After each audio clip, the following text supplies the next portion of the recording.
રાજકોટના ધોરાજીમાં જીએટીએલ કિસાન સુવિધા કેન્દ્રના ધોરાજી ડેપોમાં યુરિયા ખાતરની અછત પડી ગઈ। છેલ્લા ઘણા દિવસોથી યુરિયા ખાતરની અછત સર્જાતા ખેડૂતો ધરમના ધક્કા ખાવા મજબૂર બન્યા। અહીંયા ડીએપી સહિતના બીજા અન્ય ખાતરનો જથ્થો ઉપલબ્ધ છે, પરંતુ યુરિયા ખાતરનો સ્ટોક નથી। ધોરાજી પંથકમાં સારો વરસાદ થતા ખેડૂતોએ કપાસ, મગફળી સહિતના પાકનું વાવેતર કર્યું। ખેડૂતોએ સરકારને વિનંતી કરીને યુરિયા ખાતરનો પૂરતો જથ્થો મોકલવા માંગણી કરી।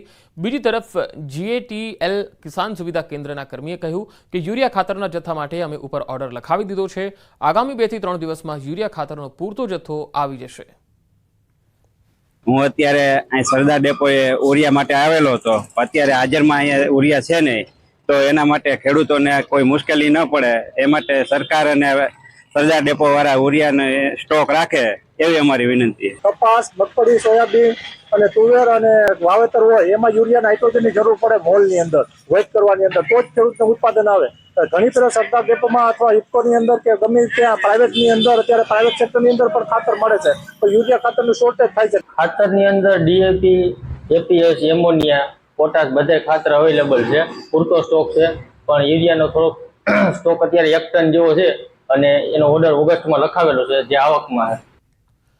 પોરબંદરના માછીમારો 76 દિવસ બાદ દરિયો ખેડવા માટે રવાના થઈ રહ્યા છે। 76 દિવસનું માછીમારી વેકેશન પૂરું થતાં પોરબંદર બંદરમાંથી બોટો દરિયામાં રવાના થઈ હતી। દર વર્ષે 1 ઓગસ્ટથી માછીમારી સિઝન શરૂ થતી હોય છે, પરંતુ આ વખતે માછીમારોની માંગણી હતી કે 16 ઓગસ્ટથી સિઝન શરૂ થાય, જેથી દરિયામાં માછલીઓની સંખ્યા વધે।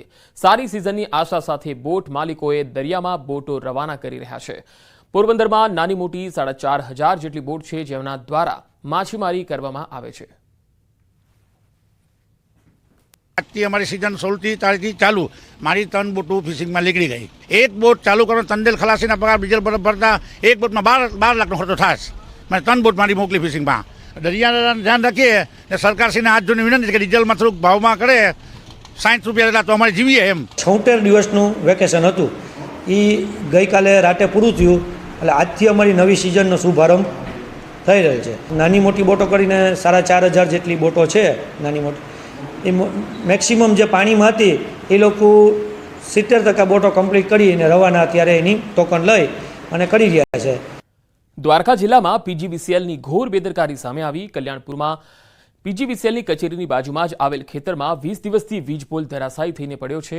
ખેડૂતની વારંવારની રજૂઆત બાદ પણ કોઈ કામગીરી હજુ સુધી થઈ નથી।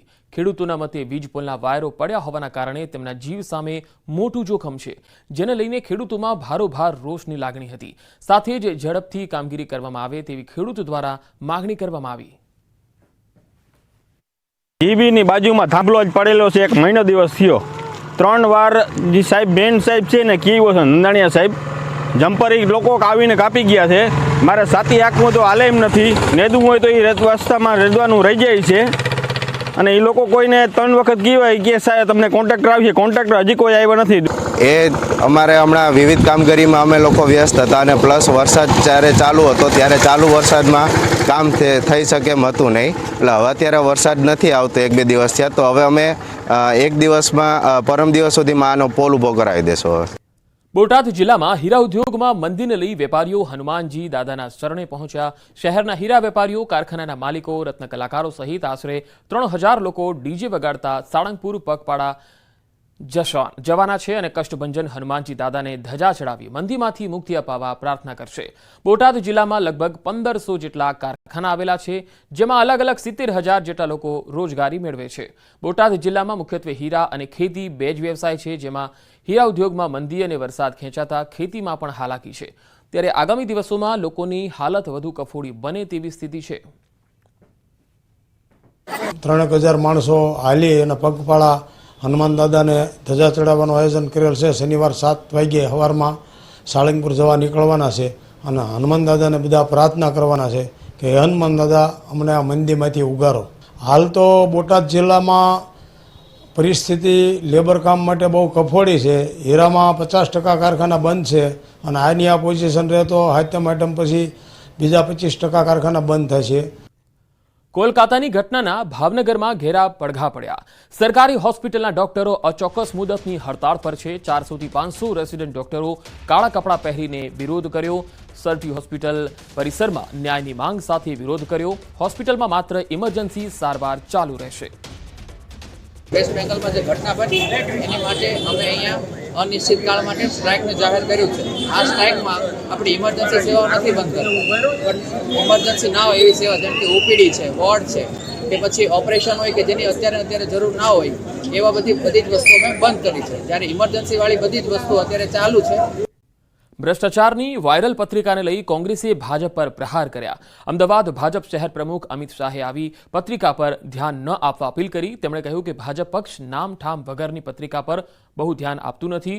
જેમની બદનામી થતી હશે એમને ફરિયાદ દાખલ કરવા કહીશું. આમાં તો મોકલનાર જે કાર્યકર્તા એક લખ્યું છે કે ભાજપનો કાર્યકર્તા, પણ કોઈ પણ કાર્યકર્તાનું નામ સરનામું લખ્યું નથી. એટલે આવી બેહુદા કાગળને કોઈએ ધ્યાનમાં રાખવું નહીં એવું મારું માનવું છે. અને આટલું બધું વેઇટેજ આપશો તો બીજા લોકોને આનું પ્રોત્સાહન મળશે. તો હું એવું માનું છું કે આ વાતમાં કોઈ દમ હોય એવું માનતો નથી, અને આવા ખોટા કાગળ પર પાર્ટી ધ્યાન રાખતા પણ નથી. ઉદયપુરમાં બે વિદ્યાર્થીઓ વચ્ચે ચાકુબાજીની ઘટના બાદ મામલો વણસી ગયો. શહેરની શાંતિ વ્યવસ્થા બગડી છે. અસામાજિક તત્વોએ કેટલીક કારને આગ ચાંપી હતી તો તોડફોડ પણ કરવામાં આવી. શહેરના અનેક વિસ્તારમાં હિંસક ઘટનાઓ સામે આવી છે. બજારો, મોલ, દુકાનોમાં તોડફોડ અને આગ ચંપી થઈ. ચેતક, હાથીપોલ અને દહેલી ગેટ વિસ્તારમાં તંગદિલી વધી ગઈ છે. પોલીસ દ્વારા સઘન પેટ્રોલિંગ કરવામાં આવી રહ્યું છે. દીપડા સિંહ બાદ હવે રીંછ દેખાતા ફફડાટ. બનાસકાંઠાના યાત્રાધામ અંબાજીના ગબ્બર પર્વત પાસે રીંછ દેખાયું. તળેટીમાં રીંછની લટાર કેમેરામાં કેદ થઈ છે. જોકે સ્થાનિકોમાં રીંછની લટારથી ફફડાટ ફેલાઈ ગયો. રાત્રિ દરમિયાન ગબ્બર 51 શક્તિપીઠ મંદિર તરફ આ રીંછ જોવા મળ્યું. બાલારામ રીંછ અભયારણ્ય વિસ્તાર હોવાથી ક્યારે આ વિસ્તારમાં રીંછ આવી ચડે છે. મંદિરના ચોકીદારે રીંછનો વિડીયો ઉતારી વાયરલ કર્યો હોવાની પણ ચર્ચા છે. અમરેલી જિલ્લાના સાવરકુંડલાના થોરડી ગામમાં સિંહ પરિવારની લટારનો વિડીયો વાયરલ થયો. સિંહ બાળ સાથે રાત્રિના સમયે શિકારની શોધમાં ભટકતા સિંહ પરિવારનો વિડીયો સામે આવ્યો. વનરાજની દોડધામનો વિડીયો વાહન ચાલકે કેમેરામાં કેદ કર્યો. રોડ પર અવરજવર કરતા સિંહો પર અકસ્માતનું જોખમ વધ્યું છે. સિંહોની લટારથી સ્થાનિકોમાં ભય ફેલાયો છે. ત્યારે વન વિભાગની કામગીરી સામે સવાલ ઉઠી રહ્યા છે.